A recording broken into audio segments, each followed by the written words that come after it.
안녕하세요. 부자로그입니다. 여러분의 부의 여정을 함께합니다. 자, 오늘 바로 본론으로 들어가 볼게요.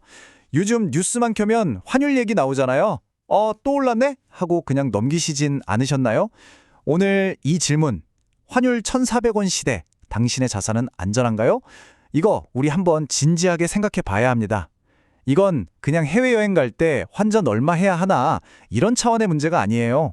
우리 모두의 자산 가치가 걸린 아주 중요한 문제입니다. 1,400원. 이 숫자가 이제 우리한테 주는 의미는요, 예전하고는 완전히 달라요. 이건 더 이상 잠깐 왔다가 사라지는 쇼크나 그냥 뉴스 헤드라인이 아닙니다. 우리 자산 포트폴리오의 기준점 자체를 바꿔야 하는 새로운 현실, 바로 뉴노멀이 시작됐다는 신호탄 같은 거죠. 네, 맞습니다. 새로운 현실이에요. 많은 분들이 에이, 곧 다시 괜찮아지겠지 이렇게 생각하실 수도 있는데 오늘 분석 자료들을 보면 얘기가 좀 다릅니다. 이 원화 약세가 그냥 일시적인 현상이 아니라 아주 구조적인 변화일 수 있다는 거예요. 전문가들이 거의 공통적으로 하는 얘기가 바로 이겁니다. 1,400원이라는 이 환율이 이제 잠깐의 이벤트가 아니라 앞으로 우리가 계속 봐야 할 새로운 기준선, 즉 뉴노멀이 될 가능성이 아주 높다는 거죠. 이게 왜 중요하냐면요. 우리의 투자 전략 자체를 완전히 처음부터 다시 짜야 한다는 뜻이거든요. 실제로 돌아가는 상황을 보면 심상치가 않아요.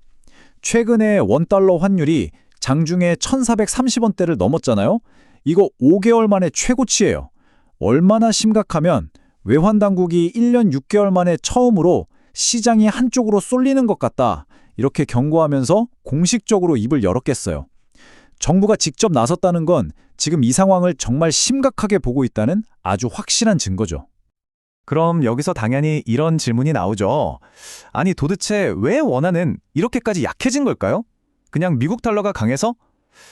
오늘 분석은 그보다 훨씬 더 깊고 구도적인 원인을 짚어내고 있습니다. 이 문제를 이해하려면요, 딱 두 가지 개념만 먼저 알면 돼요. 바로 안전자산과 위험자산입니다. 전 세계적으로 뭔가 경제가 불안하다, 위기다 싶을 때 투자자들은 자기 돈을 지키려고 안전한 곳으로 옮기겠죠. 그 대표적인 안전자산이 바로 미국 달러예요. 자, 그런데 한국 원화는 대표적인 위험자산으로 분류됩니다. 이게 뭘 의미할까요? 바로 이런 뜻입니다.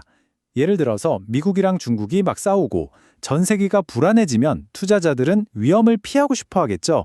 이걸 위험 회피 심리라고 하는데 이럴 때 수출로 먹고 사는 한국 경제나 그 통화인 원화 같은 위험 자산은 팔고 달러 같은 안전 자산을 사려고 하는 거예요. 이게 바로 바깥에서 우리를 흔드는 요인입니다. 하지만 진짜 문제는 사실 우리 내부에 있습니다. 왜 똑같이 외부에서 충격이 와도 유독 원화가 더 크게 흔들릴까요? 그건 바로 우리 한국 경제의 기초 체력, 펀더멘털이 예전 같지 않기 때문이에요. 성장률은 0%대에 머물고 있고 저출생, 고령화 같은 구조적인 문제는 더 심각해지고 있죠. 게다가 해외 주식 사는 서학개미가 늘면서 달러를 찾는 사람 자체가 많아졌어요. 이 모든 내부적인 요인들이 복합적으로 작용하고 있는 겁니다. 이게 얼마나 심각한지 보여주는 결정적인 증거가 있습니다. 보세요. 예전에 전 세계적으로 달러의 힘, 그러니까 달러 인덱스가 지금이랑 똑같은 수준이었을 때가 있었거든요. 그때 원달러 환율은 1,200원대였어요. 근데 지금은 1,400원대잖아요. 이 차이, 이 200원은 뭘 의미할까요? 이건 그냥 달러가 강해서가 아니라 원화 자체의 가치가 예전보다 떨어졌다는 뜻입니다. 우리 경제의 펀더멘털이 약해졌다는 걸 보여주는 뼈아픈 증거죠.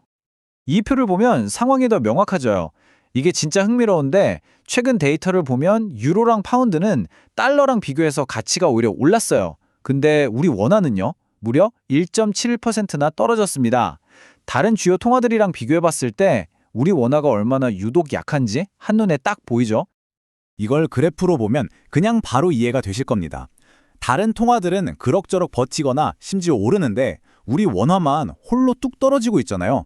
이걸 바로 우리가 원화 고유의 가치 하락이라고 부르는 현상인 겁니다. 게다가 이 숫자 0.42%, 이게 뭐냐면 원화가 하루에 얼마나 위아래로 널뛰게 하는지를 보여주는 일평균 변동률인데요. 이게 엔화, 달러, 유로, 파운드 같은 주요 통화 중에서 제일 높아요.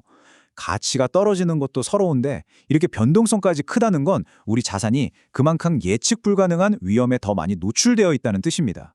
위험 자산이라는 꼬리표가 그냥 붙은 게 아니죠. 자, 지금까지 상황을 종합해보면 결론은 아주 명확합니다. 원화는 외부 충격에 약하고 그 자체의 가치도 떨어지고 있으며 변동성까지 높다. 그렇다면 이 새로운 현실 속에서 우리는 도대체 뭘 어떻게 해야 할까요? 자, 여기서부터가 진짜 중요합니다. 이 복잡한 상황을 헤쳐나갈 현명한 투자자의 3가지 원칙을 지금부터 살펴보겠습니다. 그 3가지 원칙은 바로 이겁니다. 첫째, 내 포트폴리오를 달러 자산 중심으로 다시 짜고, 둘째, 미국에만 몰빵하지 말고 다른 통화로도 다양하게 분산하고, 셋째, 원화의 높은 변동성을 관리하는 것. 자, 하나씩 자세히 뜯어볼까요? 첫 번째 원칙입니다. 이제 달러 자산은 그냥 위험할 때 잠깐 피하는 대피소가 아니에요. 내 포트폴리오 전체를 든든하게 받쳐주는 핵심, 앵커, 즉 닷으로 삼아야 한다는 겁니다. 요즘 서학개미가 계속 늘어나는 거, 이게 그냥 유행이 아니고요. 우리가 방금 얘기한 이 구조적인 약점을 개인 투자자들이 본능적으로 느끼고 가장 합리적으로 대응하고 있는 거라고 볼 수 있죠. 두 번째 원칙은 통화 다변화입니다. 아까 데이터에서 보셨죠? 원화는 달러한테만 약한 게 아니라 유로, 파운드 같은 다른 통화에 대해서도 약세를 보이고 있어요. 그러니까 달러에만 몰빵하는 게 아니라 유로, 엔, 스위스 프랑 같은 다른 안전자산으로도 눈을 돌려야 한다는 겁니다. 이건 없이 모를 미국 경제의 리스크에서도 우리 자산을 지키는 아주 중요한 전략이에요. 그리고 이 모든 걸 관통하는 가장 중요한 마지막 3번째 원칙입니다.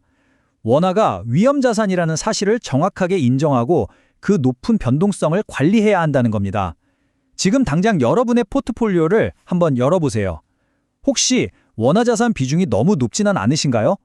그렇다면 여러분이 생각하는 것보다 훨씬 더 큰 위험을 안고 계실 수도 있어요.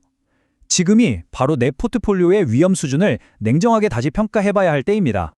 네, 지금까지 원화 약세의 원인부터 대응 전략까지 쭉 살펴봤습니다. 얘기를 듣다 보니 좀 불안하고 비관적으로 느껴지셨을 수도 있어요. 하지만요, 관점을 조금만 바꿔보면 지금의 이 상황이 오히려 우리에게는 엄청난 기회가 될 수 있습니다. 바로 이 말처럼요. 현재의 불안정성을 위협이 아닌 견고한 포트폴리오를 구축하는 기회로 삼아야 합니다. 단기적인 환율 등락에 일희일비할 게 아니라 이 변화의 본질을 제대로 이해하고 이번 기회에 내 자산을 더 튼튼하고 글로벌하게 재편하는 계기로 삼는 것. 그것이야말로 진짜 위기관리이고 성공 투자로 가는 길이 아닐까요? 그래서 마지막으로 이 질문을 다시 한번 여러분께 던집니다. 원화 역세라는 이 새로운 현실 앞에서 여러분의 포트폴리오는 과연 준비되어 있으신가요? 오늘 내용이 여러분의 소중한 자산을 점검하고 더 나은 방향으로 나아가는데 작은 도움이 되었기를 바랍니다. 부자로그는 여러분의 부의 여정을 함께합니다. 구독과 좋아요, 알림 설정은 큰 힘이 됩니다.